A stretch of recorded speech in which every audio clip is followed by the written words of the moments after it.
To be or not to be? That, my friend, is the question. Whether it is nobler in the mind.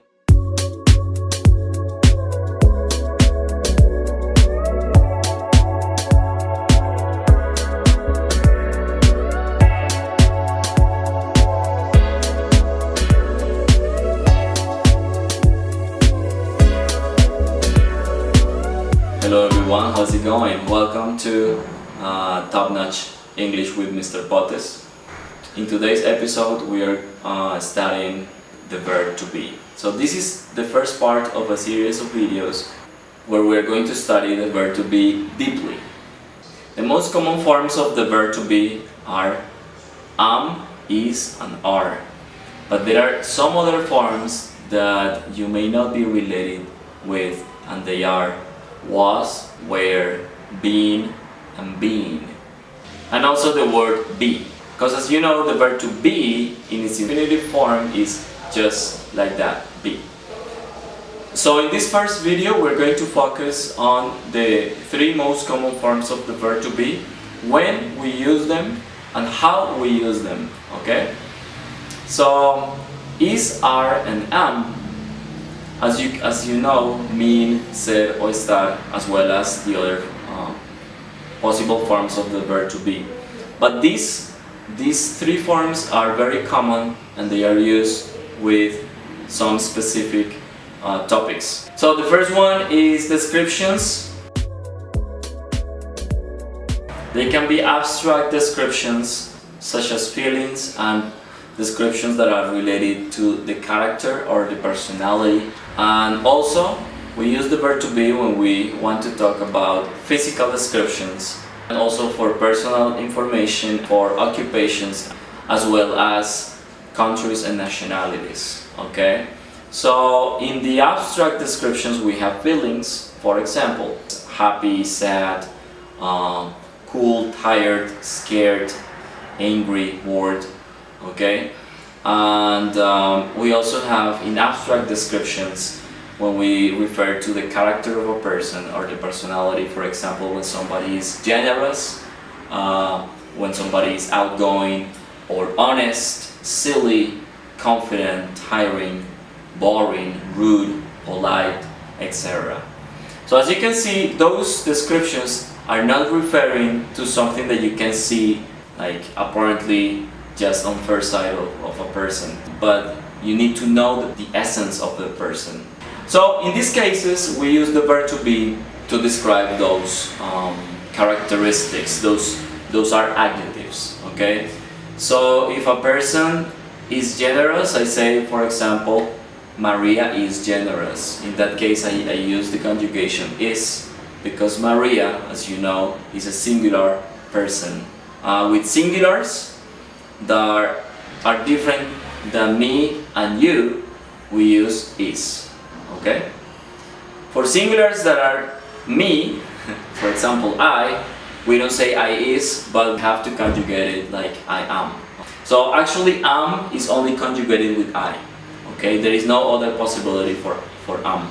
And of course are is conjugated with more than one person, okay? So in that case, if I say Carlos and Juanita, I have to say are. Carlos and Juanita are generous. They give a lot to the poor, okay? In that case we're using the verb to be correctly, which is are, alright?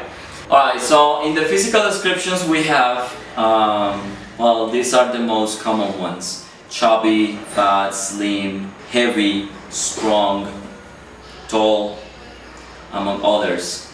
Those are physical and those are very easy to see. So we also use the verb to be for describing physically a person, an animal, or a thing even.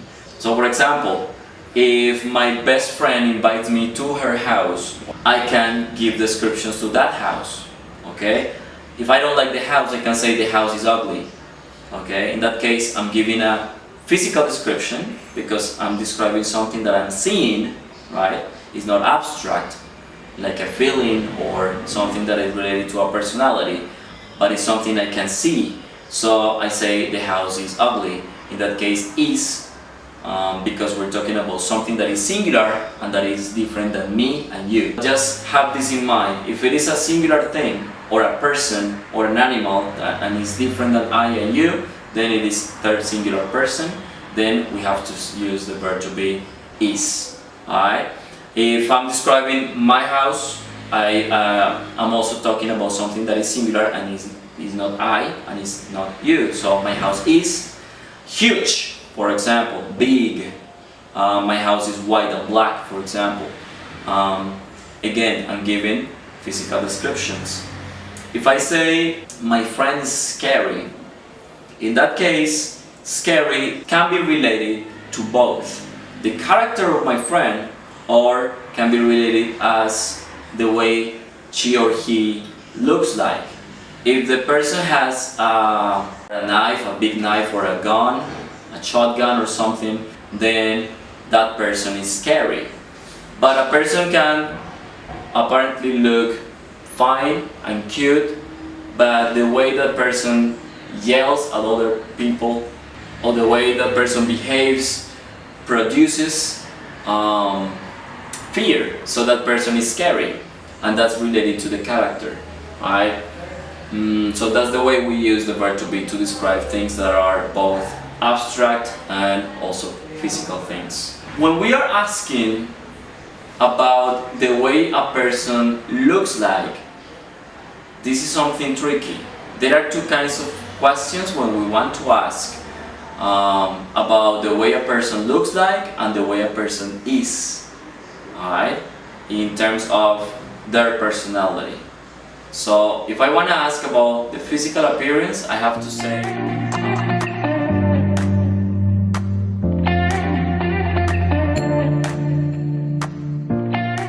for example, what does Shakira look like? I'm not going to deepen on this topic, but when you hear this question, what do you look like? What does your father look like? What does the dog look like? They're asking about the physical appearance. So in that case, my dog is big, is aggressive, is whatever. But when I say, what's your mother like? What's your brother like? Okay, what are you like? Okay, in that case, I'm talking about the personality of the character of a person. So the answer is not she is fat and beautiful. So try not to get confused. If you don't hear the word look, that is related with something that you see with your eyes, then if you don't hear that, then they're asking about the personality or the character, so they should say, what's fulano like? Okay, only like at the end. And they're using the verb to be. In the other question, they're not using the verb to be. They're only using an auxiliary. So, as I mentioned before, we also use the verb to be to give some personal information. Okay? When you ask for the telephone number of somebody, you tend to use the verb to be. So you say, what's your telephone number? In that case, you say, what's your telephone number? That S over there is the abbreviation of is. It's like if I say, what is your telephone number? What is your house address? What is your email address? So I'm asking about personal information. What are their telephone numbers in case we're talking about more than one person in which I am not included? If I am included, it will be like, what are our email addresses, because I'm including me and other people, and that's why I use are.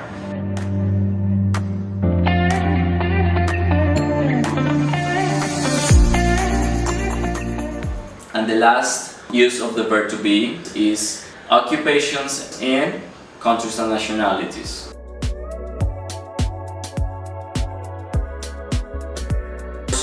If I am talking about the occupation of somebody or my occupation, I have to say I am a teacher, for example. Okay, so it is the verb to be that I use. Okay, even if I'm talking about something that I did in the past and I'm no longer doing, it is the verb to be that I have to use. In that case, I would use the past form of the verb to be.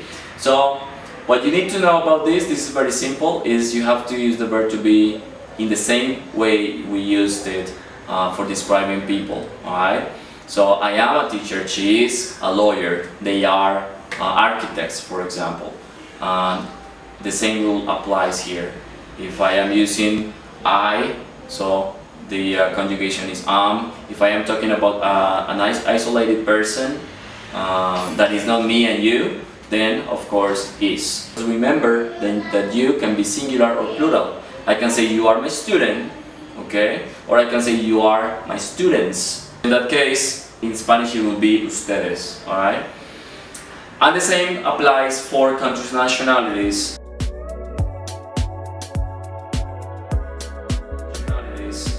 In that case, I will say I am Colombian, that is a nationality. If I want to use the country, I have to put an extra word which is from. I am from Colombia. And in that case, if I use from, the word from, I have to use the country instead of the nationality. I cannot say I am from Colombian, that would be a mistake, okay? So that's the only thing you need to know about countries' nationalities. If you want to have a list, a complete list of them, you can Google it and you will find it. I think the most important thing here is to know how to use the verb to be, and this is pretty much how we use the verb to be. Thank you very much. Please, if you like the video, subscribe and give your thumbs up, and continue watching my videos. If you have a comment, if you want to know something extra about this topic, or if you want to suggest something that I didn't mention, please feel free to comment down below. Thank you very much, and I see you around.